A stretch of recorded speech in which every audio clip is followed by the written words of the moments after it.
되시는 하나님, 오늘 본문의 내용은 피난처 되시는 하나님이시다, 그런 내용으로 되어 있습니다.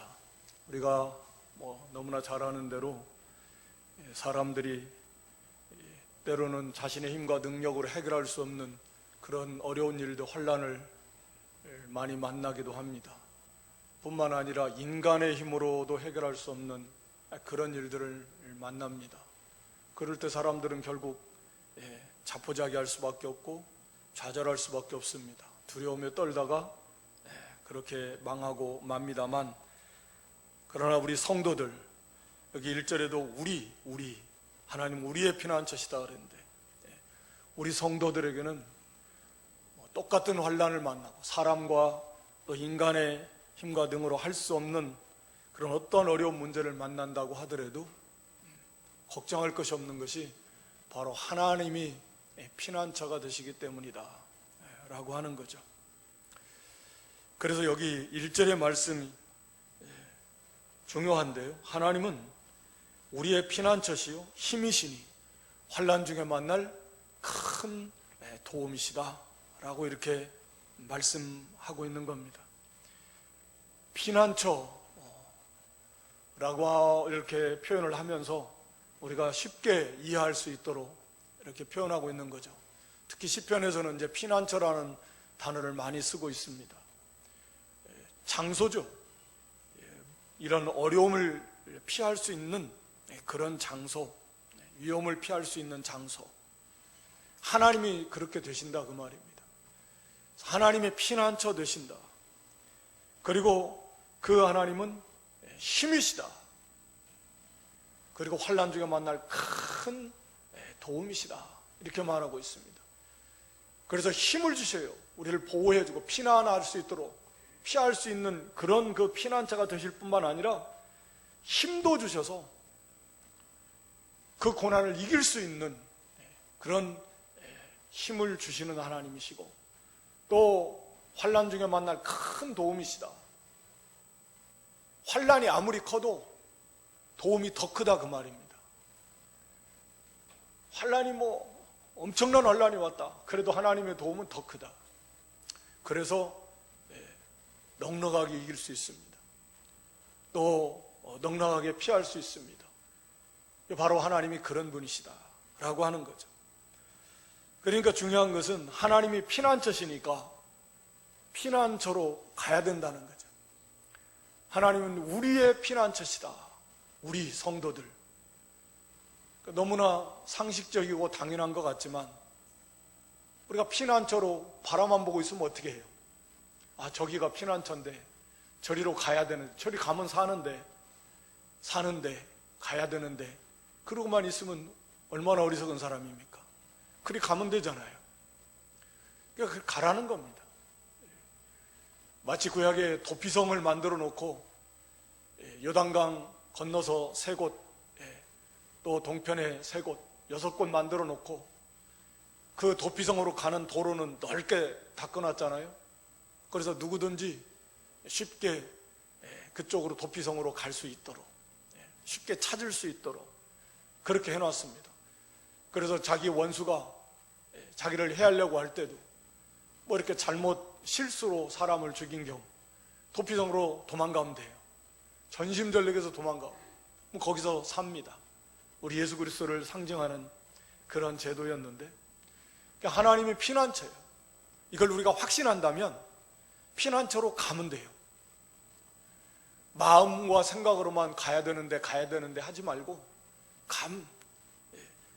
그 앞으로 몸도 가고 마음도 가고 하나님 앞에 나아가면 되는 겁니다. 그래서 시편 62편 8절에 보니까, 백성들아 시시로 저를 의지하고 그 앞에 마음을 토하라. 하나님은 우리의 피난처시로다. 그러니까 피난처 되시는 하나님께 피하는 것은 하나님을 의지하고 그 앞에 무엇을 토해요? 마음을 토하라 하는 거예요.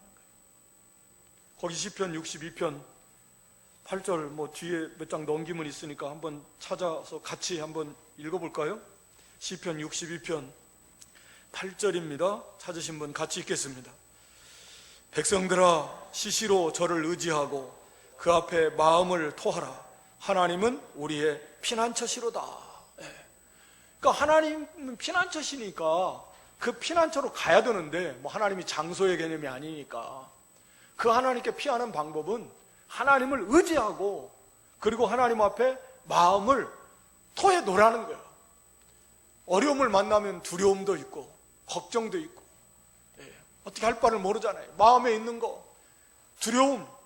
오늘날도 지금 이게 사실은 두려움의 문제인 것 같습니다. 뭐 실제로 이 바이러스의 문제도 문제이기도 합니다만, 감사하게도 어찌됐든 뭐 그로 인해서 어려움을 겪은 사람들은 참 뭐 가슴 아프지만, 그렇게 우리나라로 보면 치사율이 높지는 않은, 회복되는 분이 많고, 그런데 그거 이상으로 두려움입니다.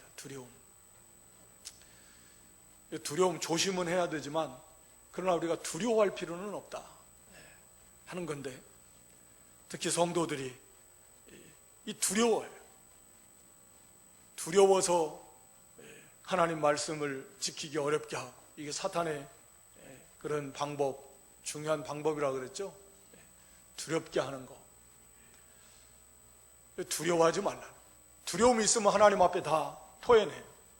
마음에 있는 거 다 토해내라는 것은 온전히 하나님께 다 맡겨놓으라는 거 아닙니까? 하나님 의지하고 하나님께 다 맡겨놓으라.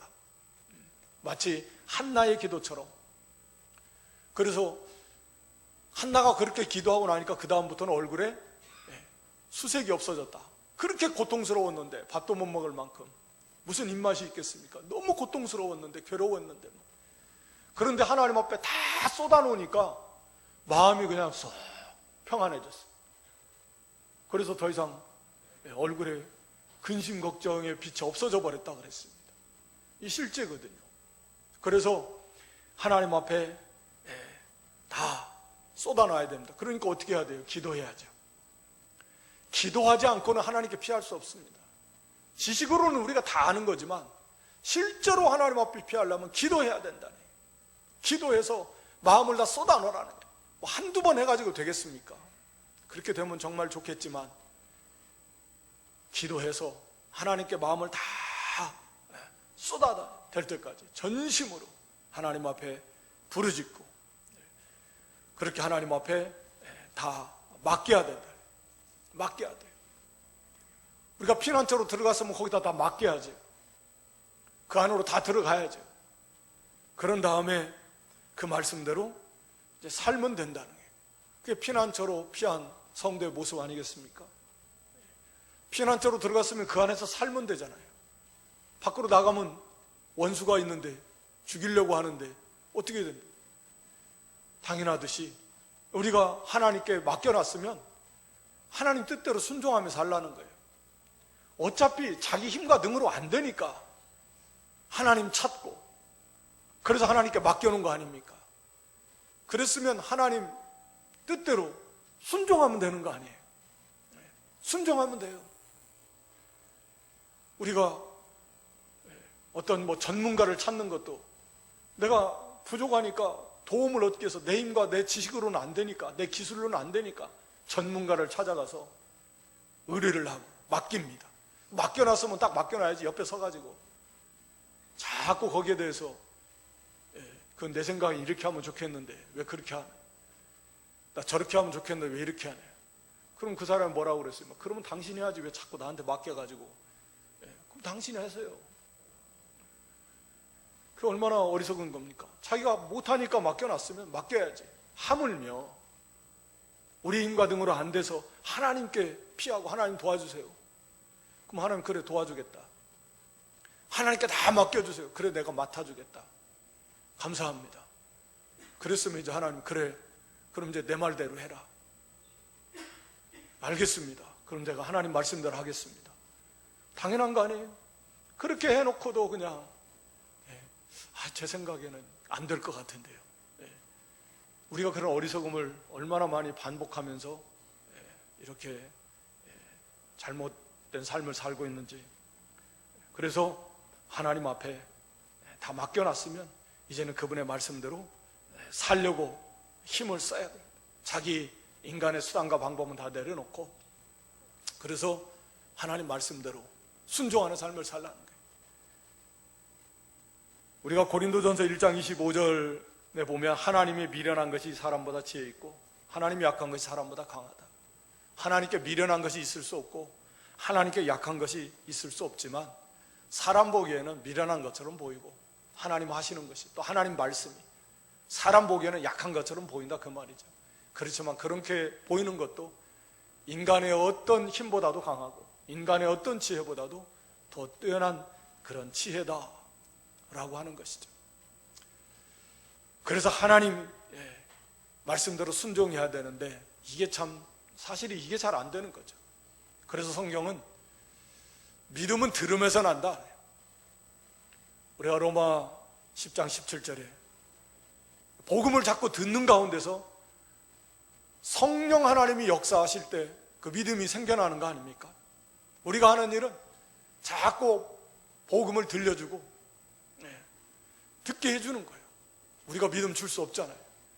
마찬가지예요. 우리 자신도 구원받은 성도도 믿음이 자라나려면 그 중에 하나가 말씀을 순종하는 건 말할 필요 없이 믿음이 쑥쑥 자라나는데, 순종하려니까 그 말씀이 믿어져야 순종할 거 아닙니까? 그렇다. 이 말씀이 딱 믿어져, 내 마음에 탁 심겨진다. 우리가 그런 표현은, 그래서 마음이 뜨거워져 가지고 거기서 결심도 하고 각오도 하고, 그렇습니다, 내가 이 말씀대로 이제 살겠습니다. 그렇게 믿음이 생기려면 첫걸음이 우리가 기도하고 말씀을 어떻게 해야 돼요? 많이 읽으셔야 됩니다. 많이 새김질 하셔야 됩니다. 또 우리가 배운 말씀, 들은 말씀 많이 묵상하세요. 그 말씀을 읽고 묵상할 때에, 새김질할 때에 하나님이 그 가운데서 또 은혜 주시거든요. 식었던 우리의 마음이, 두려웠던 우리의 마음이, 흔들리던 우리의 마음이 다시금 그 말씀에 붙잡히고, 그래, 나도 이 말씀대로 순종하자, 하나님께도 맡기고 가자.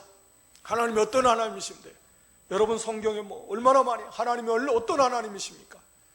창조주 하나님, 그냥 창조주 하나님 하지 말고 창조의 능력이 얼마나 큰가 좀 많이 생각해 보세요. 이스라엘 백성들이 애굽에서 하나님이 그 애굽을 심판하실 때 이스라엘 백성들이 머물렀던 고센 땅은 하나님이 지켜주시지 않았습니까? 눈동자처럼. 바로 그런 역사적 사실이지 않습니까? 우리는 까마득한 옛날처럼 생각되지만 하나님은 천년이 밤의 한 경점이요, 밤의 한 경점이 한 서너 시간밖에 안 돼요. 그거 엊그저께 있었던 일이나 똑같아요. 역사 속에서 있었던 실제적인 사건입니다. 뒤에서 애국 군대가 막 쫓아오고 앞에는 홍해가 가로막히는, 어떻게 절대절명의 그런 어려움 속에서 어떻게 했습니까? 하나님께서 홍해를 갈라버리시는, 그리고 거기에다가 애국 군대를 수장시켜버리시는, 몰살시켜버리시는 그런 역사적 사건의 하나님, 성경에 얼마나 많습니까? 그런 말씀들을 좀 묵상하면서 우리가 그런 환난을 만난 것도 아니지만, 그런 환난 가운데서도 하나님께서 그 엄청난 이적을 통해서 원수를 다 멸하고 하나님 백성을 한 영혼도 상하지 않도록, 머리털 하나 상하지 않도록 지켜주시고 인도해 주신 하나님이십니다. 어제나 오늘이나 변함없으신 하나님, 그 하나님을 바라보고 그 주님을 바라보고 그 말씀을 붙들면서 하나님의 은혜 속에서 우리의 심령이 새로워지고 우리의 마음이 좀 더 담대해지고, 그래서 말씀을 읽고 묵상하고 하는 것이 정말 필요하다고 하는 것입니다. 그렇게 해서 그 피난처를 의지하고 피난처 안에서 하나님을 의지하고 나가요. 이사야 30장 15절에 보면 너희가 돌이켜 안연히 처하여야 구원을 받을 것이고 너희가 잠잠하고 신뢰하여야 힘을 얻을 것이다. 어떻게 해야 힘을 얻어요? 잠잠하라는 말, 안연히 처해야 된다는 말은 하나님 우리가 절대적으로 신뢰했을 때, 하나님께 다 맡겨놨을 때에 그 우리의 마음의 상태가 평안해지는 겁니다. 맡겨놓지 못하면 막 두려운 거예요. 맡겨놓지 못했으니까, 내 힘과 능으로는 안 되니까 그러니까 두려워요. 어쩔 줄 몰라 하는 겁니다. 그러나 하나님께 다 맡겨놓으면 우리 마음의 상태가 잠잠, 즉 평온해진다 그 말입니다. 그리고 하나님을 절대적으로 신뢰해야 거기에서 힘이 나온다니, 영적 힘이 나와요. 하나님이 그런 힘을 주십니다. 그러니까 우리가 하나님께로 피하고 그 하나님께 부르짖고 우리의 마음을 다 토하고 하나님께 맡기고, 그게 하나님께로 피하는 것이고, 그 하나님의 말씀대로 순종하는 것이 그 피난처 안에서 머무는 삶이 되는 겁니다. 하나님 안에 머무는 거예요. 나가지 말고. 그러려면 우리가 하나님 말씀을 많이 읽고 묵상하고 새김질하면서 거기서 힘을 얻으세요. 성령 하나님께서 반드시 그 가운데서 은혜를 주실 거예요. 그래서 우리 마음이 하나님을 절대적으로 맡기고 하나님을 신뢰하고 나갈 때 우리 마음이 평안해져요. 거기서 힘이 나옵니다. 담대해지게 된다라고 하는 것입니다. 그래서 환난 중에 만날 큰 도움이시다. 환난 중에 만난다. 이 만난다라는 이 단어가 보니까 수동형으로 되는 거예요. 내가 찾아서 만나는 게 아니라 만나지게 된다, 그런 의미예요. 그러니까 하나님께서 만나게 해 주시는 거예요. 좀 여러분, 좀 우리가 좀 더 깊이 생각해 보면 사실 그 환난 하나님 허락 없이 생깁니까? 예. 아까 장로님 기도하신 것처럼 코로나 바이러스 이거 하나님이 허락하셔서 있는 거예요. 아니, 하나님께서 환난을 허락하셔서 생겼다고 하면 그 주신 목적도 있고 하나님을 만나게 하시려고, 그 중에 하나가 하나님 만나게 해주신다. 그래서 성도는요, 어려움 겪으면 하나님을 찾을 수밖에 없어요. 아니, 어려움 겪는데 사람이 도와줄 힘도 없고 뭐 도와줄 사람도 없고 인간의 힘으로 안 되는데, 성도인데, 하나님 자녀인데, 새 생명을 받은 그런 성도인데 하나님 안 찾겠습니까? 하나님 찾게 되는 거예요. 하나님 또 찾도록 은혜를 주셔요. 말씀을 통해서, 우리의 양심을 통해서 성령께서 그런 감동을 주시고, 그래서 하나님을 찾게 하시는 거예요. 그럼 하나님이 만나 주시겠다. 하나님의 은혜로 만나게 해주시는 하나님이시고, 그리고 그 하나님을 만나고 하나님께 피하고 의지하고 그 안에 거할 때 하나님이 큰 도움 주셔서 넉넉하게 이기게 하시는 그런 하나님이시다라고 하는 것입니다. 그래서 거기 하나님께로 피했을 때, 하나님을 피난처로 삼고 그 안에서 사는 그 세계는, 또 그런 성도는 어떤 일이 일어나는가, 그 세계는 어떤 세계인가 라고 하는 것을 거기서 말씀하고 있는데요, 첫 번째는 거기 3절에 말한 대로 두려워하지 않습니다. 그러므로 2절에 보면 그러므로 하나님이 우리의 피난처시고 우리의 힘이시고 환난 중에 만날 큰 도움이심으로 그 하나님을 피난처로 삼아서 그 안에서 머무는 성도에게는, 그러므로 아무리 천지가 개벽하는, 땅이 변하고 산이 흔들리고, 산이라고 하면 보통 견고한, 변하지 않을 것 같은 그 견고함을 나타내는 표현이거든요. 그런 세력이 됐든지 그런 나라가 됐든지, 그런 견고한, 산이 흔들려요? 마치 지진이 일어나고 산이 바닷속으로 빠져요? 어마어마한 일이에요. 감당할 수 없는 엄청난 일들이 일어난다. 그런 일들이 일어나도 그 하나님 안에 피난해 있는 성도는 두려워하지 않는다는 거예요. 또 오늘 여기 2절에 3절의 내용은 이와 같이 전체 내용을 보면 이런 어마어마한 일들, 어마어마한 세력들이 막 흔들리고 난리가 일어나면서 교묘하게도 하나님의 백성 교회 이스라엘을 핍박하고 쳐들어와서 마치 삼키려고 하는 그러한 의미를 포함하고 있습니다.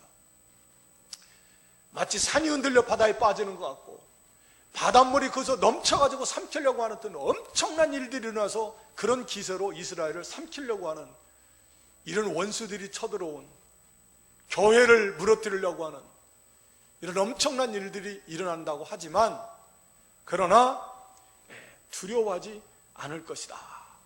왜? 하나님이 어떤 하나님이십니까? 우리가 너무 잘 알지 않습니까? 말씀 한마디 바라시면 말씀 한마디로 창조하시는 분이십니다. 세상을 통치하시는 분이십니다. 마지막 심판하시는 그런 하나님이십니다. 그런 큰 도움을 주시는 전능하신, 하나님 할 때는 전능하신 분이라 하잖아요. 전능. 바로 그 하나님을 피난처로 삼고 나가니까 그 안에서는 두려움이 없습니다. 두려움이 없어져요. 그리고 두 번째는 그 속에는 4절에 보니까 생명의 은혜가 넘치게 되는 그 세계입니다. 한 시내가 있다는 거예요. 시내가 있다는 거예요. 마치 에덴 동산에서부터 이 강이 발원한 것처럼 또 우리가 새 예루살렘 계시록에도 보면 하나님의 보좌로부터 생명수 강이 하나님과 어린 양의 보좌로부터 흘러나오는 것처럼 이 신의 강은 생명의 은혜를 나타내는 표현이지 않습니까? 이 하나님의 세계는 실제로 예루살렘에 이 시내가 없는데 하나님의 보좌로부터 이 생명의 은혜가 강처럼 흘러넘치는 세계다 라고 하는 것입니다. 그래서 그 생수를 먹고 마심으로 모든 심령이 소생해요. 먹는 자마다 마시는 자마다 살아납니다. 회복이 돼요. 치유가 돼요. 그 하나님을 피난처로 삼고 그 하나님을 가까이에서 섬기고 그 말씀대로 순종해 나가는 그런 성도, 말씀과 성령의 은혜가 넘쳐서 진리와 영감으로 된 그 생수의 은혜가 차고 넘치게 된다는 거죠. 우리 예수님께서도 내가 주는 물을 먹는 자는 다시는 목마르지 않는다 그랬잖아요. 영원히 목마르지 않습니다. 영생하도록 솟아나는 생수가 된다. 우리 속에 임하신 성령께서 진리의 말씀을 가지시고 계속해서 생수를 주시는 생수. 하나님의 은혜, 그 하나님을 피난처로 삼고 사니까 밖에는 이렇게 엄청난 그런 대적들이 삼키려고 하고 어마어마한 일들이 일어나고 난리와 소란과 지진과 기근과 재난과 또 교회를 삼키려고 하는 이런 원수들이 난무하지만 우리가 하나님을 의지하고 하나님 안에서 살 때는 오히려 두려움도 없을 뿐만 아니라 하나님이 은혜를 주셔서 그 안에서 생명의 은혜가 차고 넘치게 되는 거예요. 그래서 오히려 감사가 넘치고 기쁨이 넘친다 그랬어요. 거기 4절에 보니까 한 시내가 있어 나뉘어 흘러 하나님의 성고 지극히 높으신 자의 장막의 성소를 기쁘게 하도다. 기쁨이 충만한 세계예요. 기쁨이 충만한 세계. 그 놀라운 하나님의 은혜 속에서 오히려 감사가 넘치고요, 기쁨이 넘치고요, 모든 각인의 심령들이 회복되고요, 치유되고요, 세임을 얻게 되고요, 강하게 되고요, 자라게 되고요. 그 하나님의 은혜를 생각할 때 오히려 이 환난 속에서 이 놀라운 은혜를 베풀어 주시는 하나님 감사하게 되고요, 찬양하게 되고 하나님도 기뻐하시고 그 세계는 생명의 은혜가 넘치고 감사와 기쁨이 넘치는 세계다 라고 하는 것을 말씀하고 있는 겁니다. 그 다음에 5절에 보면 하나님이 그 성중에 거하시며 성이 요동치 않는다. 이 세계는 요동하는 세계가 아니에요. 견고히 흔들리지 않습니다. 산도 흔들린다 그랬죠. 세상에는 아무리 산과 같이 영원할 것 같은 세력 다 흔들리고 또 무너지고 망하고 없어집니다. 그러나 이 하나님의 세계는, 하나님의 교회는, 참 하나님의 나라는 견고하고 영원토록 요동하지 않습니다. 하나님이 계시는데요. 히브리 12장 28절에 보면 우리가 진동치 못할 나라를 받았다. 그래서 우리가 은혜를 받자. 바른 성경에서는 감사를 드리자. 우리가 받은 나라는, 이 세상 나라는 요동하고 없어집니다. 다 없어집니다. 그러나 우리가 받은 하나님의 나라, 하나님이 계시는 이 세계는 영원토록 흔들리지 않는 그런 하나님의 나라입니다. 그러니까 교회는 흔들리지 않아요. 참 하나님의 나라는, 참 하나님의 교회는 아무리 흔들어내려고 해도 흔들리지 않습니다. 왜? 하나님의 나라니까, 하나님이 계시니까요. 그리고 5절에 보면 새벽에 하나님이 도우신다. 새벽에 도우시는 하나님의 은혜를 체험하게 될 것입니다. 거기 8절에도 보면 와서 여호와의 행적을 볼지어다. 하나님이 어떻게 하셨는가 봐라. 한번 원수들을 다 파멸시켜버리시. 하나님을 봐라. 새벽에도 오시는 하나님의 은혜를 이제는 체험하게 되는 겁니다. 새벽에도 오신다라는 말은 그 말씀 속에는 일찍부터 도우시는 하나님이시다. 새벽에도 오신다.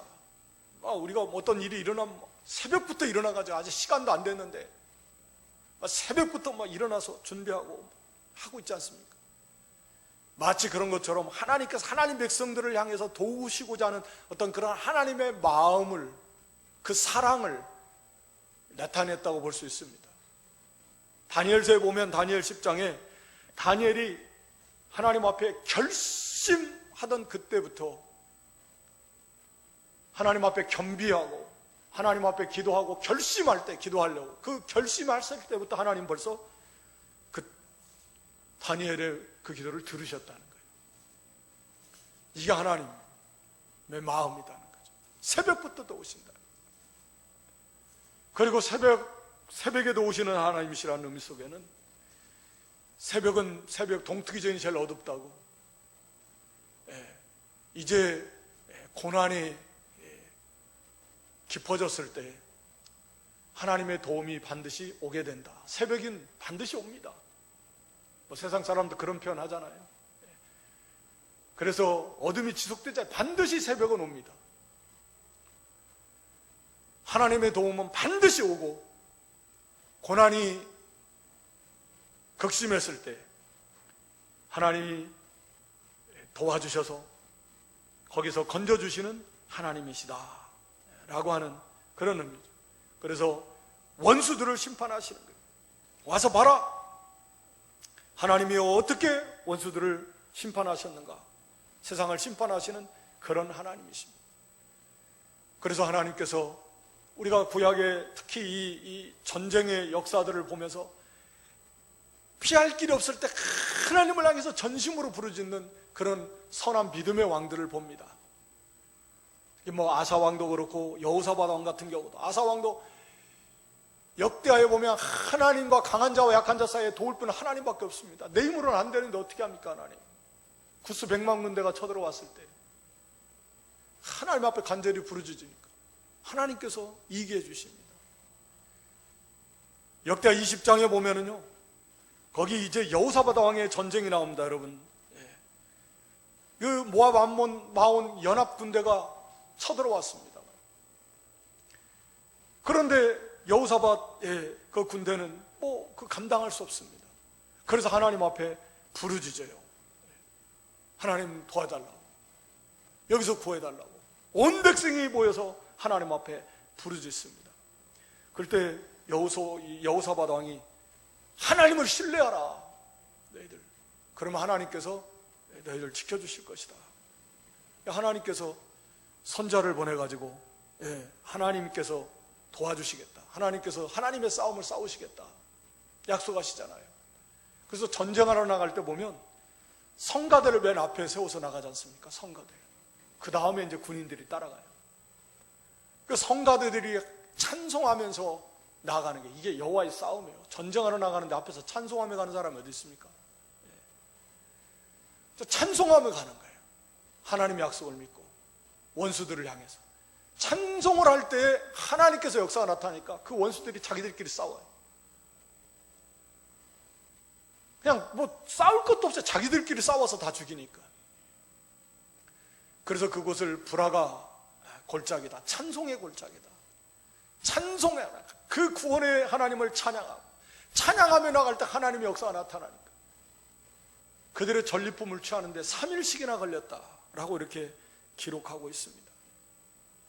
하나님 그런 하나님이시죠. 와서 한번 봐라.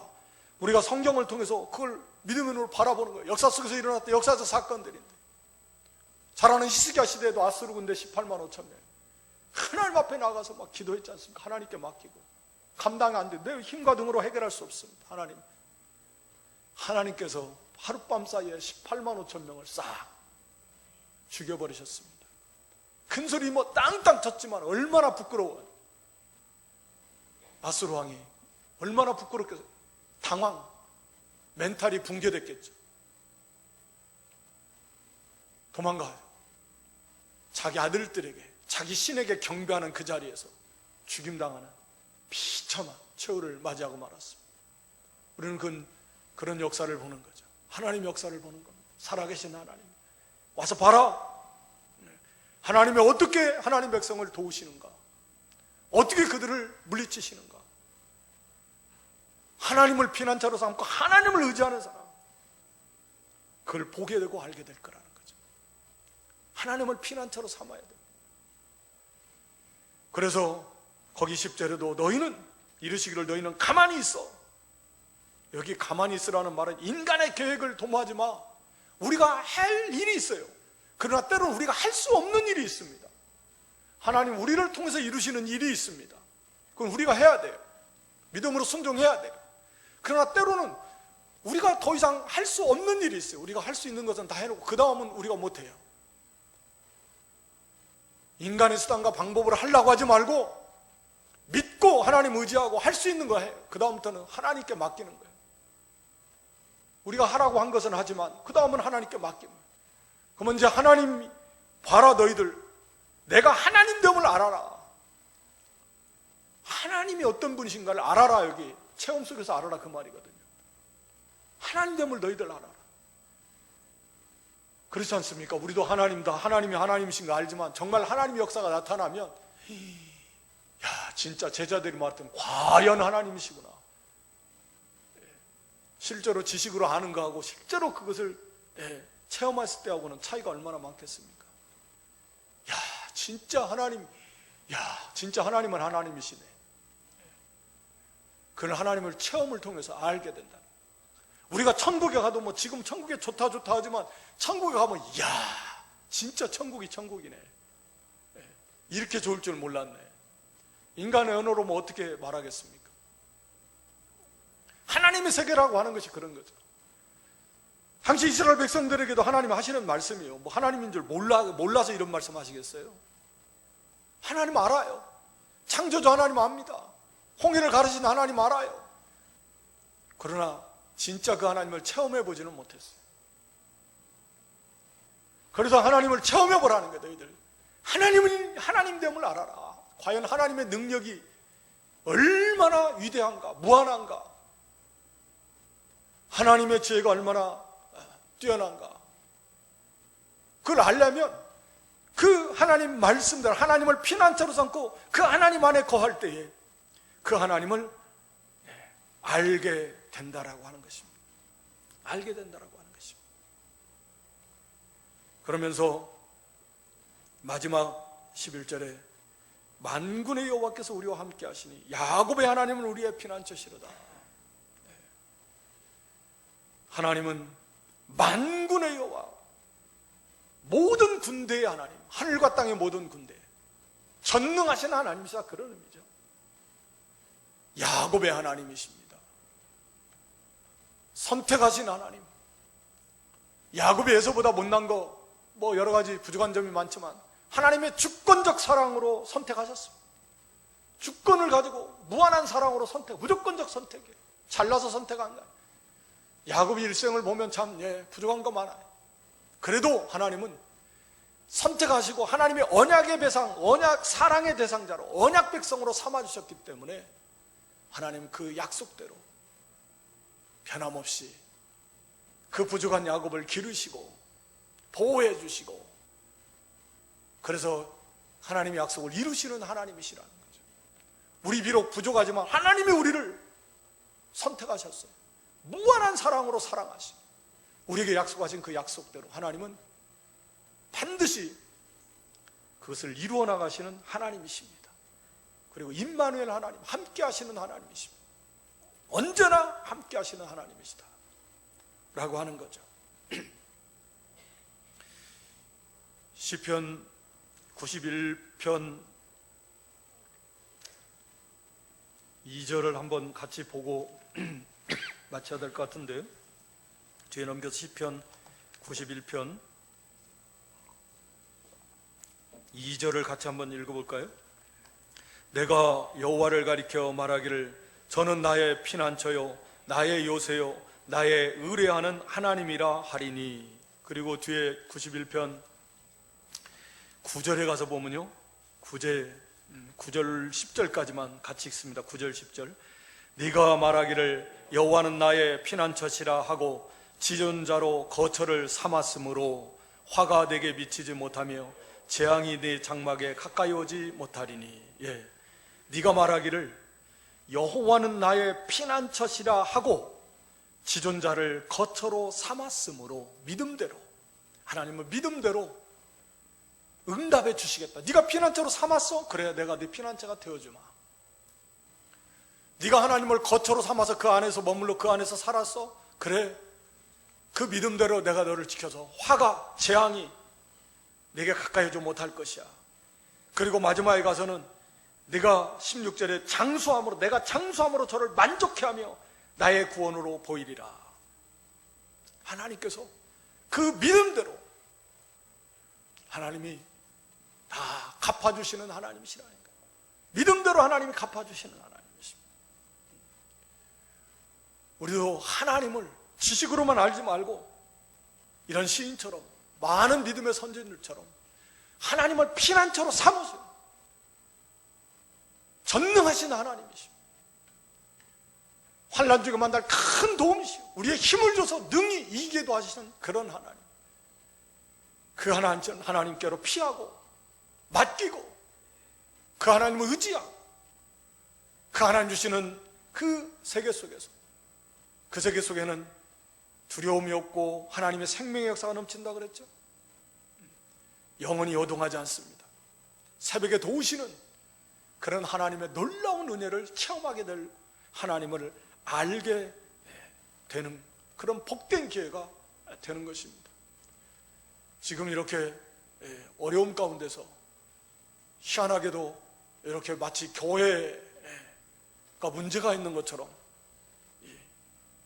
이 교회를 자꾸 이렇게 저렇게 억압하려고 하는 어려운 시대를 만났는데, 우리가 피난처 되시는 하나님, 하나님께로 피하는 교회 성도가 되고 하나님께 맡기고 하나님께 구하고, 그리고 우리가 그 하나님 안에서 그 말씀대로 다 맡겨놓고 살든지 죽든지, 나보다 더 사랑하시는 하나님, 나를 전능하신 하나님, 그 말씀들을 우리가 부지런히 읽고 묵상하고, 그래서 우리도 하나님께로 온전히 피하고 피난처로 삼아서 하나님의 약속대로 네가 나를 피난처로 삼았구나, 그래 내가 너의 피난처가 되어주신, 그래서 모든 원수를 다 물리치고 모든 악을 다 물리치고 존귀케 해주시고 장수케 해주시고 만족케 해주시고 모든 하늘 안에서 구원해 주시는 하나님의 은혜를 체험하는 그런 저와 여러분 될 수 있기를 주님의 이름으로 축원합니다.